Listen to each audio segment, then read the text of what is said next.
Hello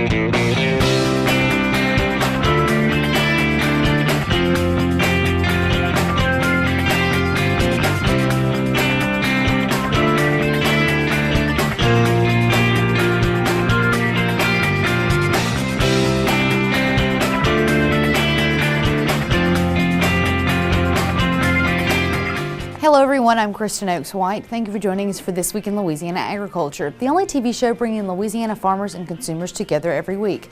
My partner Avery Davidson is out this week for a family funeral. Well, more than 100,000 Tiger fans take it for granted that their team will have pristine turf grass come game day. However, a change in the federal guest worker program could impact football fields, manicured lawns, and cups of coffee across Louisiana.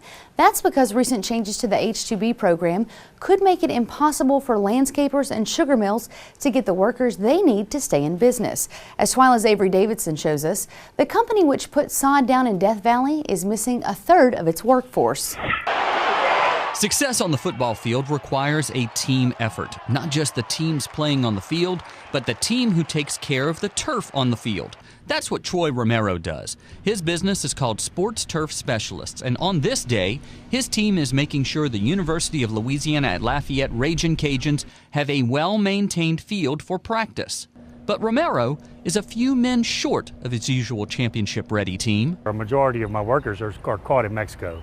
And there's no legal option of getting them here. Romero relies on the H-2B guest worker visa program to fill the jobs locals will not do. The government mandates that as a business owner or as an employer, I have to advertise for this job ahead of time. I have to prove that there's a need and that there's for these workers to come. And I have to hire any American worker that applies, that qualifies. So it's self-regulated. There's really no reason not to have either the returning worker provision or to increase the amount of visas that are available to the people of the United States. The reason Romero's workers are stuck in Mexico is because of recent changes to the H-2B visa program. Previously, returning workers like those Romero is trying to get were not counted against the yearly limit of 66,000 H-2B visas. Now they are. Twice, Romero filled out all of the paperwork to get those 5 workers here, only to be denied because the program had already hit the cap. It's 5 brothers, so they're all associated with each other. They know each other, and they're like family to me. I've been to Mexico. I've visited with their families, their wives, their children. They're just wonderful, wonderful, good Christian people.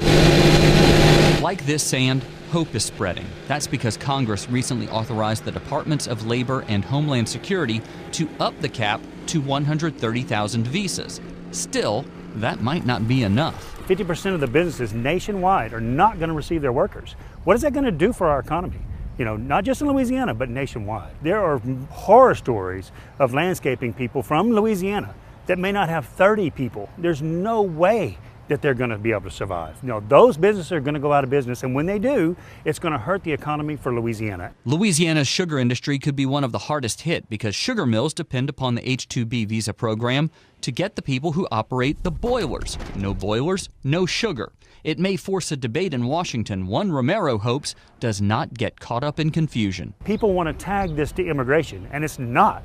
They are not coming here to live. They're coming here to work, and they're going to return home to their families. Just as the Tigers and Cajuns have their teams on the field, those who depend upon the H-2B guest worker program have a team hard at work for them. Obviously, Farm Bureau is very well involved. Brian Breaux and many of the other people have gone to Washington themselves, and they've knocked on doors and tried to plead our case. But with only 2/3 of a full team, Romero could find himself sacked. So if I don't have those guys, I doubt very seriously if I can stay in business. And that would not be a win for anyone. In Lafayette, I'm Avery Davidson for This Week in Louisiana Agriculture. Troy Romero is hopeful his 5 workers will get to come into the United States to work for him. However, they're already 2 months late, and with his business, Romero says he cannot stretch the season out past September, so it's just time lost. In the coming weeks, we'll talk to the men and women who operate sugar mills to find out what we can expect when sugarcane harvest begins.